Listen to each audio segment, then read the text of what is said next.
So, you can't build a spiritual society based on anecdotes.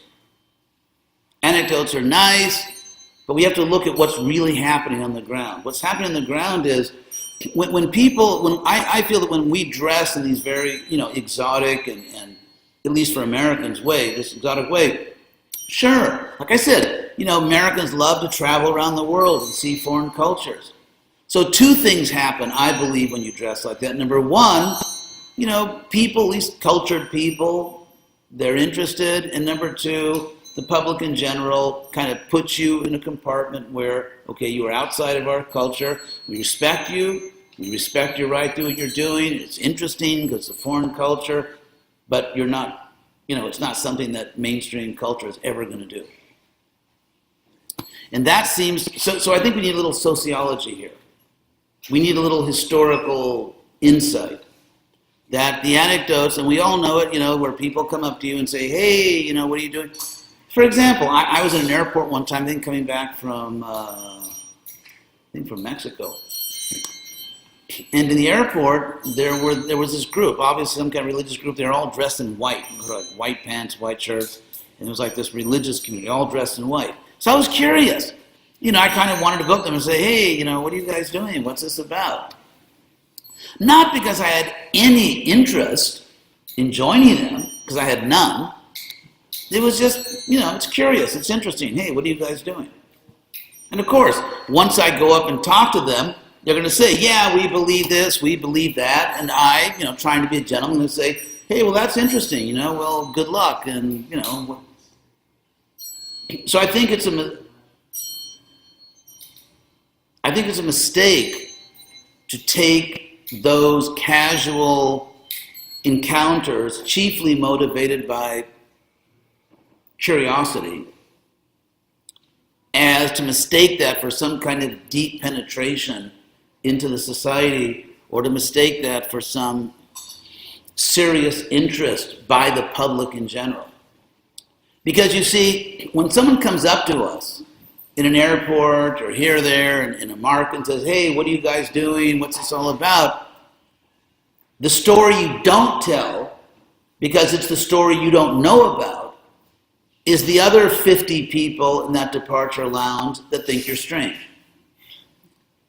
According to universally accepted good manners in this country, unless you run into some like crazy freak that doesn't have good manners, but it's universally accepted that if someone is obviously from a foreign culture, especially a foreign religious culture, you just mind your own business, you don't bother them. So that story, of all the people that think it's strange, you're not going to tell that story because you don't know about it, because they don't come up to you. And so I think what we're doing is satisfying the curiosity of a few people and convincing the nation in general that we are really not part of mainstream society and we're just out there. That's what I think is happening in terms of, by historical analysis, by looking at the results, social psychology. I believe that's what's happening. Yes? Outside of clothing, what other strategies can you... The strategy is that we should do everything to make Western people feel comfortable, whether it's music, whether it's clothing, whether it's food, whether it's architecture. Prabhupada taught us that. When Prabhupada bought the first real ISKCON property in Watsika Avenue in Los Angeles, it had been a Methodist church. It had typical Methodist church architecture. The devotees wanted to change it, to put on a Hindu-Indian facade. Prabhupada said, no, I want it to be like an American church. The devotees were about to rip out the pews in the sanctuary and put the deities in, because that was, the magnificent sanctuary room. Prabhupada said no. He insisted on installing the Radha Krishna deities in the social hall, which he converted to a temple, which was a room half the size and less than half the opulence of the sanctuary. Why? He wanted Americans to come sit down on pews in a familiar atmosphere, keep their shoes on, and learn about Krishna. And that's why Prabhupada, when he gave his Sunday lectures in LA, and many times I attended, he did not give the Sunday lecture in front of the deities. He gave it in the sanctuary where Americans could come and feel comfortable. So you have this bizarre phenomenon where Prabhupada is trying to be more Western and his Western sort of neophyte disciples are trying to be more Indian. As they say, ships passing in the night. So it's not just about dress, it's about a whole attitude. It's about respecting the people you're trying to preach to. You cannot simultaneously denigrate and attract people. And it is one of the great ISKCON pastimes to denigrate the Western world. So much so that when I began Krishna West, I got all kinds of feedback, from sannyasis and leaders and ordinary devotees that it was offensive to juxtapose the two words Krishna and West. Because Krishna is the holy of holies and the West is the evil of evils. And these, brilliant thinkers forgot that Prabhupada used the word West in his pranam mantra. So it's a question of you cannot save the West if you're not even part of the society.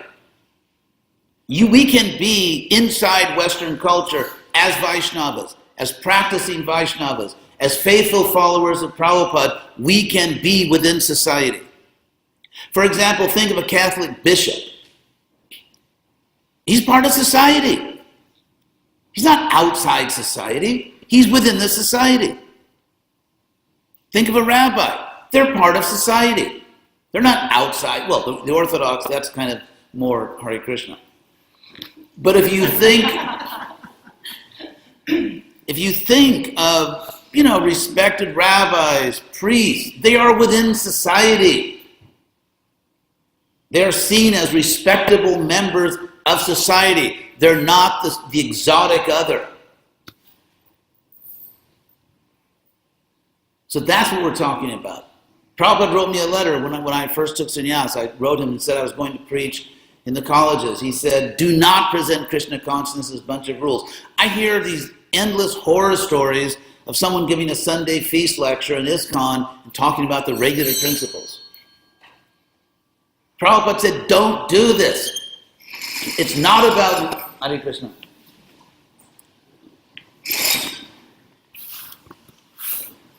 Prabhupada said it's not about rules, it's the most sublime philosophy. Some people who do all kinds of things against what Prabhupada said, but they wear a dhoti and think they're, the most faithful Prabhupada followers. Prabhupada says in his purport to the Bhagavatam 4.854, make all adjustments, take all the risks, take all risks, so that people in the Western countries feel comfortable with Krishna consciousness. All adjustments, all risks. Tamal Krishna Goswami, one of his many glorious achievements, he went to China. And, now we have thousands and thousands of Chinese devotees. Now, Tamal Krishna, with Prabhupada's full blessings, cut off his sika, let his hair grow a little bit, put on Western clothes, because there were legal barriers in China. And yet, one can easily prove that cultural barriers are much more difficult than legal barriers. France. Look at France and China. Let's engage in a process called thinking. In China, there are serious legal barriers, but not serious cultural barriers, and therefore there are thousands of Chinese devotees. In France, no legal barriers, serious cultural barriers, and the number of devotees, in ISKCON you can probably count on two hands. In a country with 65 million people. It's frankly a disaster. I was there last year for some time. I traveled. It's bad. It's bad. And that's no legal barrier, but very serious cultural barriers.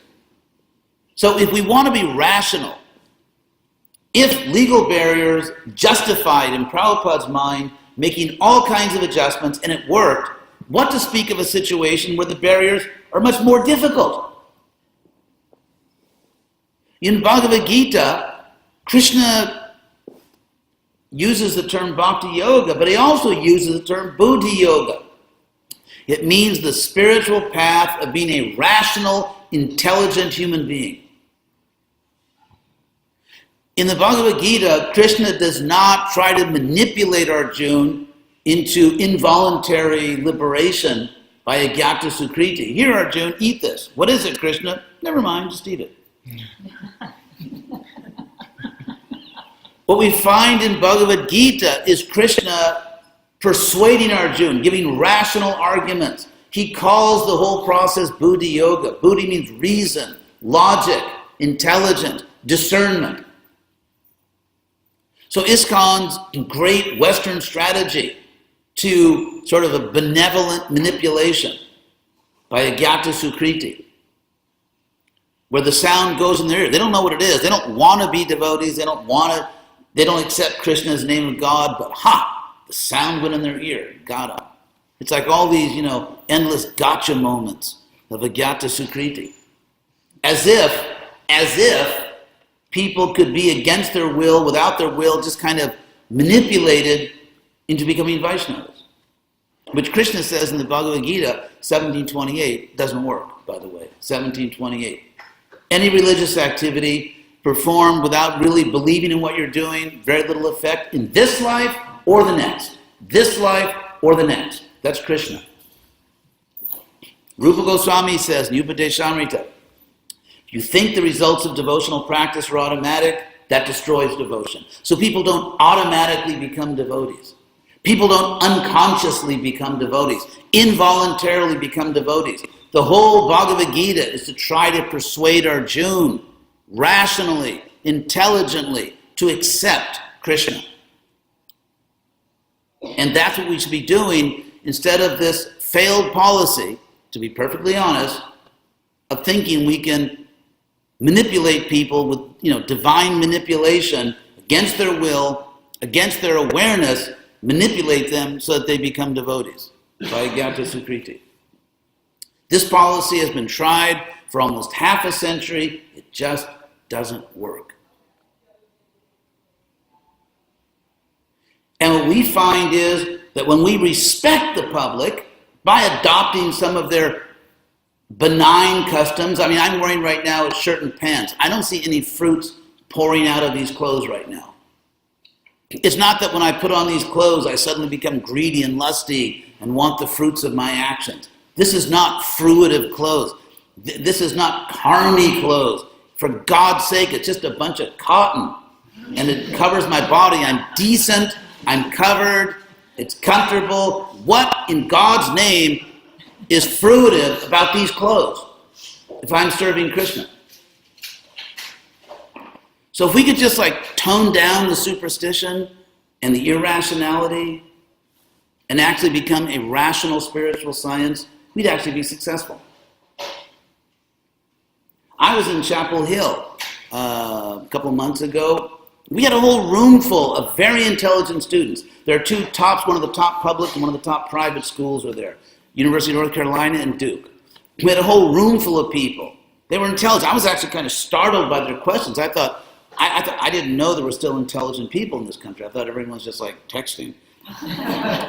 But they really asked intelligent questions, and they stayed almost 6 hours. And they chanted Hare Krishna. Because they felt comfortable with us. You want to be respected in this country? Show respect. Show respect. Show respect for the culture you live in. If in this country there are customs which are consistent with, compatible with Krishna consciousness, like wearing decent Western clothes, like eating, food in the mode of goodness. By the way, I'm not talking about Dallas. I have no idea about Dallas. This is not about Dallas.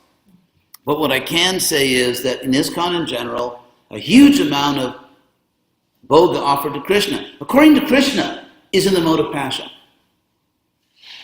Because Krishna says in the Bhagavad Gita that food in the mode of goodness prolongs life. It doesn't curtail it, the way a lot of our Mahaprashanam does. It prolongs life and it increases health. Now, if you want, is that what we are Anyway, so my point is that you want to be respected, respect people. You want people to take you seriously, take them seriously. You want people to care about what you're saying, listen to what they're saying. Don't just treat them as a bunch of stupid karmis who cannot be trusted to make their own decisions, and therefore we have to go out on the street. Who cares what they think of our presentation? Because we're going to manipulate them for their own good. We are going to simply control them by agyata sukriti and make them what we want them to be, and it doesn't even matter what they think. Their free will is irrelevant. We will control and manipulate them for their own good. And therefore, it doesn't matter whether they like our presentation or not. It's irrelevant. What the public thinks about us is irrelevant.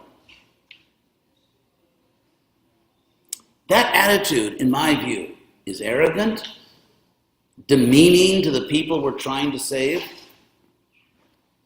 And I think when we start respecting, they will respect us. When we listen to them and we care about what they think, they will care about what we think.